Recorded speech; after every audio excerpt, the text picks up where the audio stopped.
సరిగ్గా 36 రోజుల క్రితం ఒక మనిషిని టీంలో నుంచి పక్కకు నెట్టేశారు. ప్లేయింగ్ 11లో పేరు లేదు. వికెట్ కీపర్గా మొదలైన కెరీర్ చివరికి ఫీల్డర్గా మారిపోయింది. చాలామంది ఒకే మాట చెప్పారు, ఇక ఇతని కెరీర్ అయిపోయింది అని. కానీ కొంతమంది పడిపోతారు, కొంతమంది మాత్రం పడిపోయిన చోటే చరిత్ర రాస్తారు. నెక్స్ట్ వచ్చిన టీ20 వరల్డ్ కప్ ప్రతి మ్యాచ్లో బ్యాటులు మంటలు రేపింది. ప్రతి బౌండరీ విమర్శకు సమాధానం, ప్రతి సిక్సర్తో ప్రపంచానికే ఒక మెసేజ్.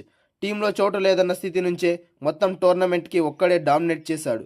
చివరికి అదే ప్రపంచ కప్ ముందు నిలబడి T20 world cup man of the series అందుకున్నాడు. 36 రోజులు ఒక మనిషి జీవితాన్ని పూర్తిగా మార్చేశాయి. ఇది కేవలం కంబ్యాక్ కాదు, ఇది క్రికెట్ చరిత్రలో ఒక రివెంజ్ స్టోరీ. సంజు శాంసన్, సరిగ్గా అది తిరువనంతపురం లోకల్ బాయ్. తనకిది do or die match. Sanju Samson టీ20 ముగిసిపోతుందని చెప్పి అందరూ అనుకున్నారు. అప్పటి వరకు టీ20 వరల్డ్ కప్లో వికెట్ కీపర్గా అనుకున్న సంజు శాంసన్ ఒక్కసారిగా తన ప్లేస్ని కోల్పోయే పరిస్థితికి వచ్చాడు. అయితే ఆ రోజు మరోసారి అదృష్టం సంజు శాంసన్ను వెక్కిరించింది.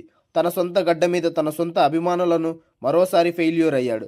ఒక్క ఫెయిల్యూర్ సంజు శాంసన్ని చీకటిలో నెట్టేసింది.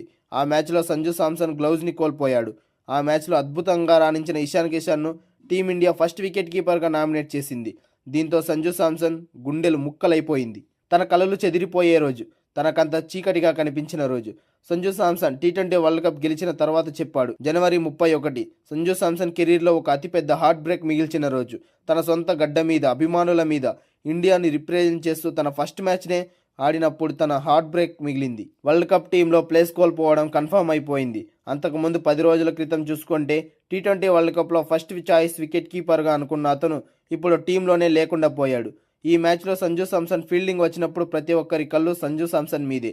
తన కెరీర్ ముగిసిపోతుందని అనుకున్నారు, ఇక తన వరల్డ్ కప్ ఆడడు అనుకున్నారు. కానీ ఇలాంటి హార్ట్ బ్రేక్ తర్వాత కూడా సంజు శాంసన్ నవ్వుతో సమాధానం చెప్పాడు. ఒక్క నవ్వుతో అందరికీ సమాధానం ఇచ్చాడు.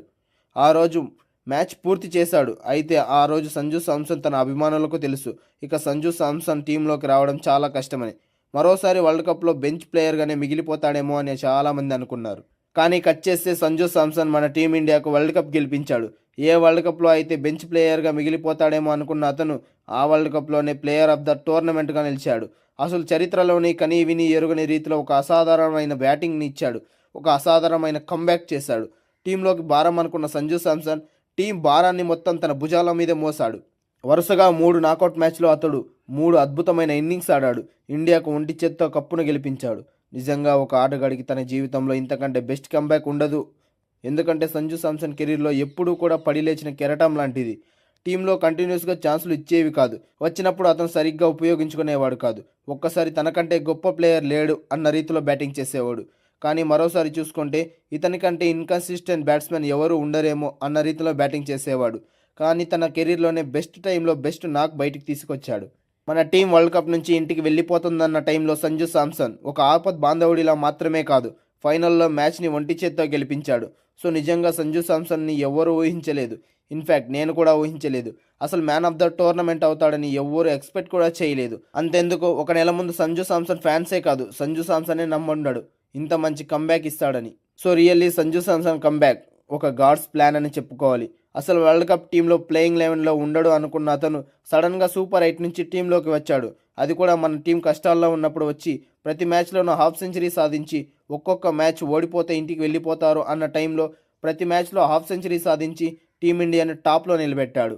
Mainly Sanju Samson team India opening ప్లేస్లోకి రాకముందు ప్రతి మ్యాచ్లో కూడా ఓపెనింగ్ పార్ట్నర్షిప్పే వచ్చేది కాదు.